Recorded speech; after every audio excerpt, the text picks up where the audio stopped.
নীলকণ্ঠ Mahadev temple. এই সেই নীলকণ্ঠ temple যেখানে ভগবান শিব বিষ পান করেছে।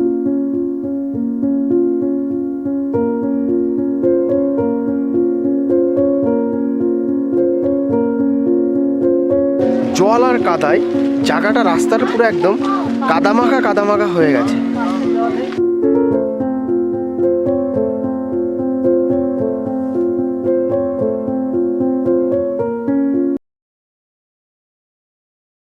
আমরা পাঞ্জাবের স্বর্ণ মন্দির দেখে বেরিয়ে পড়লাম হরিদ্বারের উদ্দেশ্যে।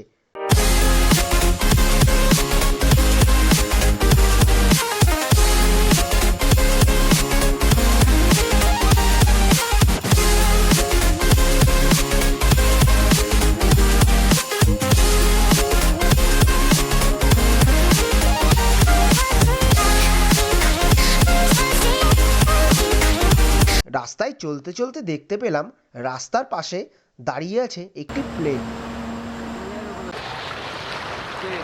ঘড়ির কাঁটায় এখন সময় হয়েছে 11:51।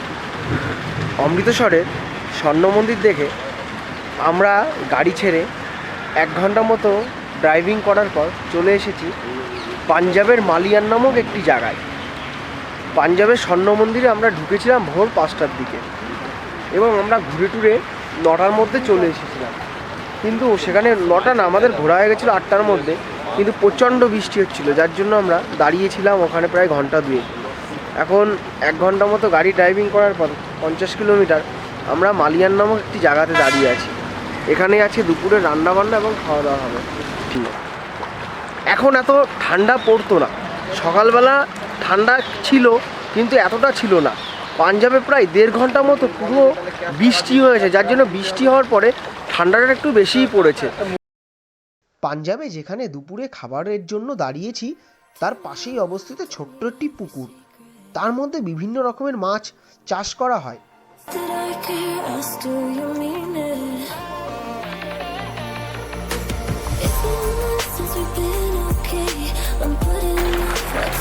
জাস্ট দেখুন একবার মাছগুলোকে, পুরো দেখুন কতটা মাছ এখানে। এর মধ্যে একটা মাছ আছে পুরো একদম লাল কালার। ওই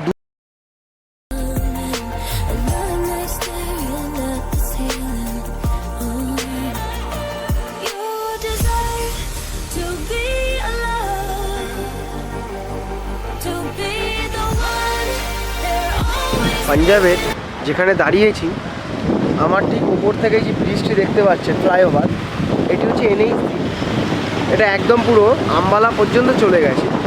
তারপরে আমরা আম্বালার থেকে ডিভাইডেড হয়ে আমরা উত্তরাখণ্ডের রাস্তা ধরে নেব। এখানেই চলছে আজকে দুপুরের রান্না।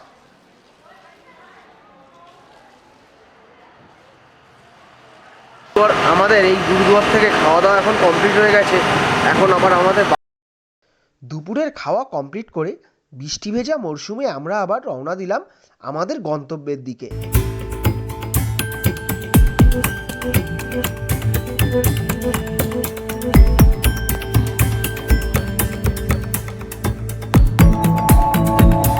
রাত্রেবেলা এই পাম্পের থেকে গাড়ির জন্য তেল ভরে নিলাম।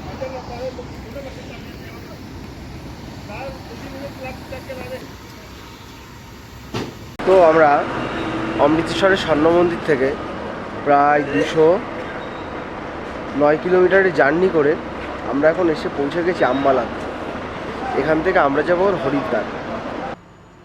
রাত্রের খাওয়া সেরে আবার রওনা দিলাম হরিদ্বারের উদ্দেশ্যে।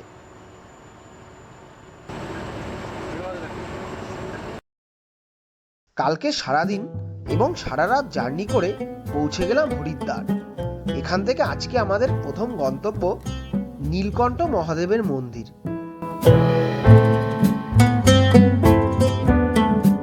আমরা বাসে করে বেরিয়ে পড়লাম ঋষিকেশ এবং নীলকণ্ঠ যাওয়ার উদ্দেশ্যে। আমাদের এক একজনের টিকিট করলো 270 টাকা করে। এই আমাদের এই বাসে 41 জন। আপনারা দেখতে পাচ্ছেন হরিদ্বারের সবথেকে বড় ত্রিশূল। আমরা হরিদ্বার থেকে বেরিয়ে পড়লাম নীলকণ্ঠ মন্দির যাওয়ার জন্য, যার দূরত্ব হরিদ্বার থেকে 60 কিলোমিটার। প্রথমেই বলা যাক আপনারা কিভাবে এখানে আসবেন। যে যার শহরের রেল স্টেশন থেকে প্রথমে চলে আসুন হরিদ্বার। হরিদ্বার থেকে বাসে অথবা ট্যাক্সিতে চলে আসুন ঋষিকেশ। তারপর সেখান থেকে গাড়ি করে চলে আসতে পারেন নীলকণ্ঠ।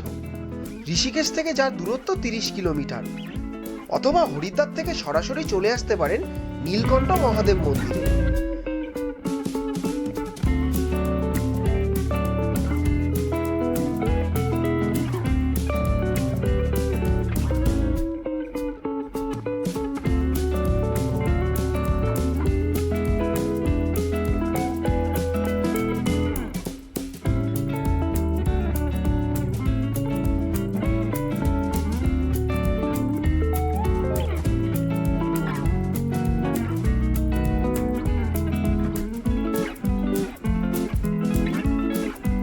রাস্তার দুপাশে সুন্দর সুন্দর জঙ্গল, পাহাড় পর্বত উপভোগ করতে করতে আমরা এগিয়ে চললাম নীলকণ্ঠ মহাদেব মন্দিরের আরো কাছে।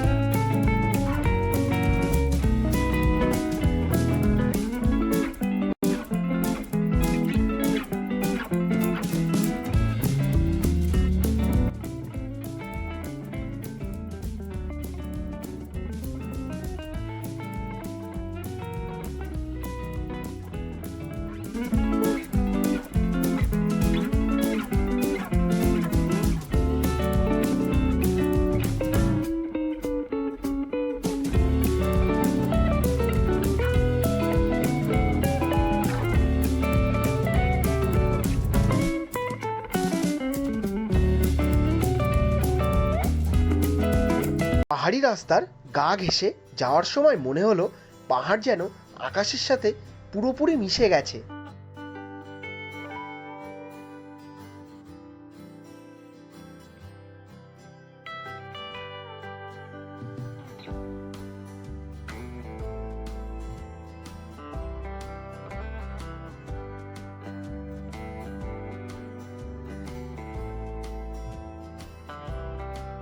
সত্যি এক মায়াবী আঁকাবাঁকা পথ, যেটা নিজের চোখে না দেখে কখনোই বিশ্বাস করা যায় না।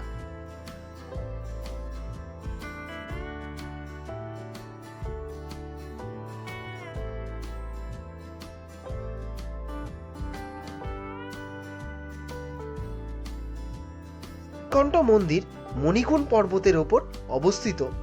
পৌরাণিক কথা অনুযায়ী সমুদ্র মন্থনের সময় সমুদ্র থেকে অমৃত ও বিষ দুটোই নির্গত হয়েছিল। সবাই অমৃত পান করেছিল, একমাত্র ভগবান শিব মানবতার কথা ভেবে বিষ পান করেছিল। বিষ পান করার ফলে পার্বতী ভোলানাথের গলা চেপে ধরল। গলা চেপে ধরার ফলে সেই বিষ আর পেটের দিকে নামতে পারল না, সেই বিষ গলাতেই রয়ে গেল। সেই থেকে তার নাম হলো নীলকণ্ঠ এবং এই স্থানেই সেই বিষ পান করেছে। হরিদ্বারে এসে প্রথমেই চলে আসলাম নীলকণ্ঠ মহাদেব টেম্পল। এই সেই নীলকণ্ঠ টেম্পল যেখানে ভগবান শিব বিষ পান করেছিল। 10টার সময় হোটেল থেকে বেরিয়ে প্রায় 3 ঘন্টা জার্নি করার পর চলে আসলাম নীলকণ্ঠ মহাদেব টেম্পলে। সমুদ্রপৃষ্ঠ থেকে যার উচ্চতা প্রায় 4500 ফুট। গাড়ি আমাদের পার্কিংয়ে নামিয়ে দিল। পার্কিং থেকে অনেকটা ওপরে দিকে হেঁটে আসতে হচ্ছে, যার জন্য একটু সময় বেশি লাগছে। প্রায় 15 মিনিট ধরে হাঁটছি।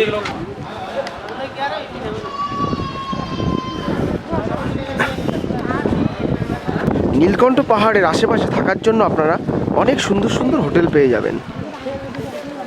জল আর কাদায় জায়গাটা, রাস্তাটা পুরো একদম কাদামাখা হয়ে গেছে। মণিকুণ্ড, বিষ্ণুকুণ্ড আর ব্রহ্মকুণ্ড এই 3টে পাহাড় দ্বারা ঘেরা নীলকণ্ঠ মন্দির 1330 মিটার উচ্চতায় অবস্থিত উত্তর ভারতের খুবই একটি বিখ্যাত মন্দির। মন্দিরে পুজো দেওয়ার জন্য আপনারা মন্দিরের বাইরের থেকে নিয়ে নিতে পারেন পুজোর সামগ্রী। চলে আসলাম নীলকণ্ঠ মহাদেব মন্দিরের একদম সামনে। এই যে হলো নীলকণ্ঠ মহাদেব মন্দির।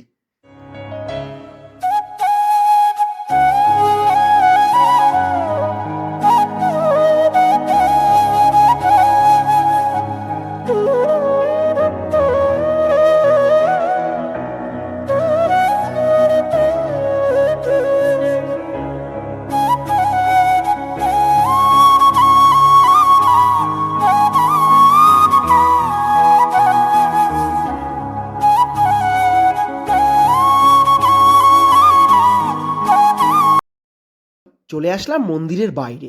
মন্দিরের ভেতরে ক্যামেরা অ্যালাউ না থাকায় মন্দিরের সেরকম আর কিছু আপনাদেরকে দেখাতে পারলাম না। এখন আমরা বাইরে চলে এসেছি। মহাদেবের নীলকণ্ঠ মন্দির দেখে এখন বেরিয়ে গেলাম ঋষিকেশের উদ্দেশ্যে। আপনারা নীলকণ্ঠ পর্বত এবং নীলকণ্ঠ মন্দিরের আশেপাশে দেখলেন। তো আজকের মতো ভিডিওটি এখানেই শেষ করছি। ভিডিওটি যদি ভালো লেগে থাকে চ্যানেলটি সাবস্ক্রাইব করে অবশ্যই আমাদের পাশে থাকবেন এবং কমেন্টে জানাবেন ভিডিওটি কেমন হয়েছে।